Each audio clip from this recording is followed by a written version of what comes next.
출애굽기 30장 1절에서 10절 말씀을 보도록 하겠습니다. 오늘은 분향단에 대해서 말씀하시는데 분향단에 대해서 보도록 하겠습니다.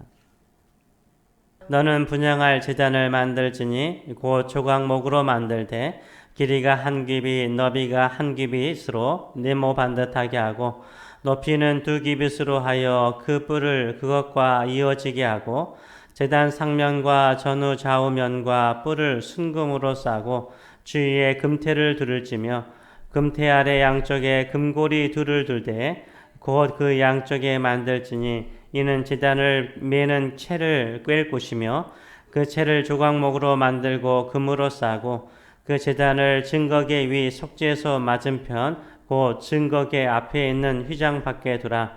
그 속죄소는 내가 너와 만날 곳이며 아론이 아침마다 그 위에 향기로운 향을 사르되 등불을 손질할 때 살을 찌며 또 저녁 때 등불을 켤 때 살을 찌니 이 향은 너희가 대대로 여호와 앞에 끊지 못할지며 너희는 그 위에 다른 양을 사르지 말며 번제나 소제를 드리지 말며 전제에 술을 붓지 말며 아론이 1년에 한 번씩 이 향단 뿔을 위하여 속죄하되 속죄제의 피로 1년에 한 번씩 대대로 속죄할지니라. 이 제단은 여호와께 지극히 거룩하니라. 아멘. 이 말씀을 가지고 누구에게 향기로운가 라는 제목으로 같이 은혜를 나누기로 원합니다. 사람마다 각자 좋아하는 향수가 있죠. 냄새가 있습니다. 그런데 다들 좋아하는 향수도 어떤 사람에게는 싫은 향수가 있고 알러지를 또 일으키는 냄새가 있기도 합니다. 하나님께 가장 향기로운 향기, 하나님께 가장 향기로운 향기는 무엇일까요? 그거는 성도의 기도인 줄 믿습니다. 성도의 기도가 하나님께 가장 향기로운 향기예요. 하나님께서 그 향기를 맡으시고 가장 기뻐하시는 하나님의 마음을 가장 기쁘게 하는 것이 성도의 기도인 것입니다. 성막을 계속 나누고 있는데 성막에는 2개의 제단이 있었어요. 우리는 항상 제단하면 번제단밖에 생각하지 않는데요.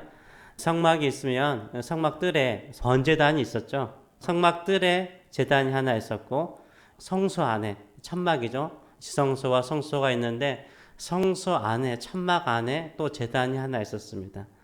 그래서 이 2 제단을 다 알터 제단이라고 불러요.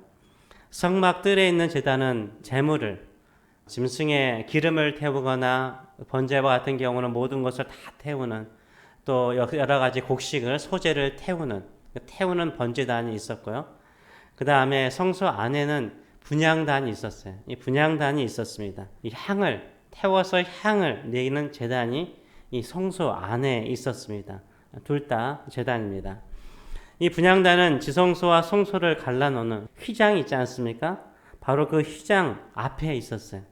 바로 그 휘장 앞에 있었는데 이 분향단도 원 규빗이니까 이게 규빗이거든요. 이게 원 규빗이에요. 일반 보통 사람의 규빗인데 보통 45cm로 보죠. 45cm 되는 작은 45cm밖에 되지 않은 작은 제단이었어요. 조각목으로 아카시아 나무로 만들고 금으로 다 씌웠던 것이죠. 향만 피우는 제단이었습니다. 지성소에는 무엇이 있죠? 지성소에는 언약궤, 법궤가 있어요. 그 법궤 위에 뚜껑처럼 있는 게 뚜껑 위에 있는 게 뭡니까? 그게 바로 속죄소예요. 소를 말하는 게 아니라 속죄소, 장소 소자를 말하는 거예요. 거기에는 천사가 이렇게 날개가 붙어 있는 거예요. 하나님께서 말씀하시기를 그 천사 사이에 속죄소 사이에서 하나님께서 말씀하신다고 말씀하셨어요. 그런데 그 맞은편 휘장을 막고 있는 바로 맞은편 그 언약궤 맞은편 바로 한 1m도 안 되는 곳에 뭐가 있다고요? 분향단이 있었어요. 분향단이 있었습니다. 이 분향단을 통해서 기도는 무엇인가 3가지를 한번 살펴보기로 합니다. 기도는 이미 말한 것처럼 향기입니다. 향기예요.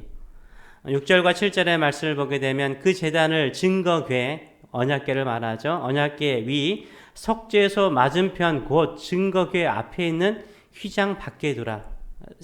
휘장에 지성소와 성소를 갈라놓는 휘장 바로 밖에 뭐가 있었냐면 바로 분향단이 있었습니다. 그 속죄소는 뭐라고요? 내가 너와 만나는 곳이다. 모세와 만나는 곳, 모세와 말하는 곳이고요. 아론이 아침마다 그 위에 무엇을 피우라고요? 향기로운 향을 사르되 등불을 손질할 때 살을 지니라 라고 말하고 있어요. 분향단의 위치가 증거궤 위 속죄소 맞은편이라고 말하고 있어요. 지성소와 성소를 가르는 휘장 바로 앞에 있었다라는 것을 말하는 거죠. 이 분향자는 제단이지만 제물을 태우는 제단이 아니라 향을 채우는 제단이었습니다. 이 향에 대해서 여러분도 알다시피 요한복음 8장 3절과 4절은 이렇게 말하죠. 또 다른 천사가 와서 제단 곁에 서서 금향로를 가지고 많은 향을 받았으니 이는 모든 성도의 기도와 합하여 보좌 앞 금제단에 드리고자 함이라. 향연이 성도의 기도와 함께 천사의 손으로부터 하나님 앞으로 올라가는지라 라고 말하고 있어요. 요한계시록에도요, 금제단, 분향단을 상징하는 금제단이 나오는 거예요. 거기에 뭐가 올라가는 거예요? 향연이 올라가는 거죠. 성도의 기도가 하나님 앞으로 올라간다, 하나님께 상달한다 라고 말하고 있어요. 하나님께서 기뻐하시는 향기는 성도의 기도라는 것을 분명하게 말하고 있습니다. 내 기도를 향기라고 생각해 본 적이 있어요? 내 기도, 내가 하는 이 기도가 향기로운 하나님의 마음을 기쁘게 하는 향기라고 생각해 본 적이 있습니까? 하나님의 마음을 기쁘게 하는 향기예요. 여러분이 이 새벽마다 와서 기도하는 것이요, 하나님께 향기를 드리는 거예요. 아멘. 이 향기예요, 향기. 누가 가장 향기로운 사람이요? 기도하는 사람이요.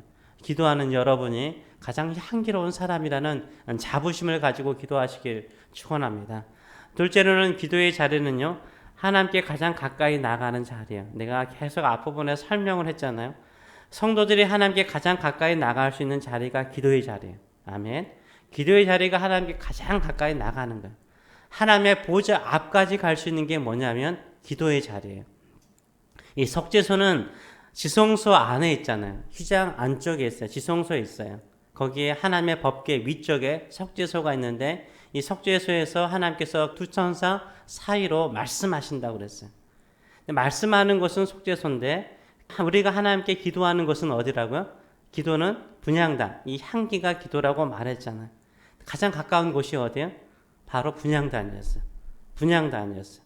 6절을 보게 되면 분향단은 석죄소 바로 앞에 있다라고 말하고 있습니다. 그림을 그려보세요. 하나님의 상징을 보여주는 거예요. 법궤 위에 있는 석죄에서 하나님께서 말씀하시고 분향단이 성도들의 기도가 되어서 대화하는 거잖아요.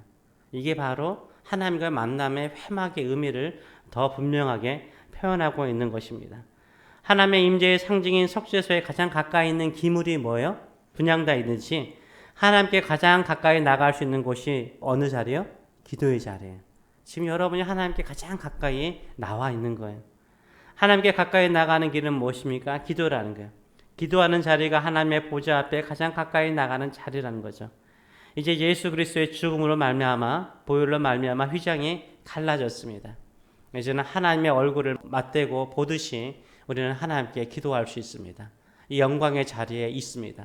우리가 기도할 때마다 나의 이 기도의 자리가 하나님께 가장 가까이 나가는 자리인 줄 믿으시는 저와 여러분 되시길 축원합니다.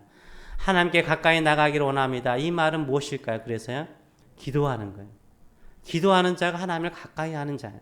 하나님을 가까이 하는 자가 기도하는 자리입니다.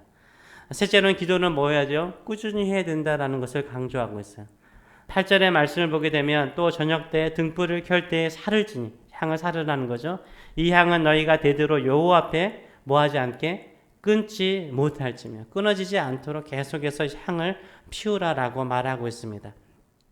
지성소에는 언약궤 법궤가 있고 거기 위에 바로 석죄소가 있었어요. 그럼 성소에는 3개가 있었습니다. 문을 열고 딱 들어가면 바로 휘장이 보이겠죠. 지성소 휘장. 거기에 뭐가 있다고? 분향단이 있는 거예요. 향이 피워져 있어요. 이게 지성소 서쪽이거든요. 들어가는 입구는 동쪽이에요. 이쪽이 북쪽이겠죠. 북쪽에는 뭐가 있다고요? 북쪽에는 떡상이 있어요. 떡상. 하나님께 드리는 12개의 떡을 진열에는, 두 줄로 진열에는 진열, 그래서 진설병이라고 그래요. 떡병자, 진설병이 있었어요.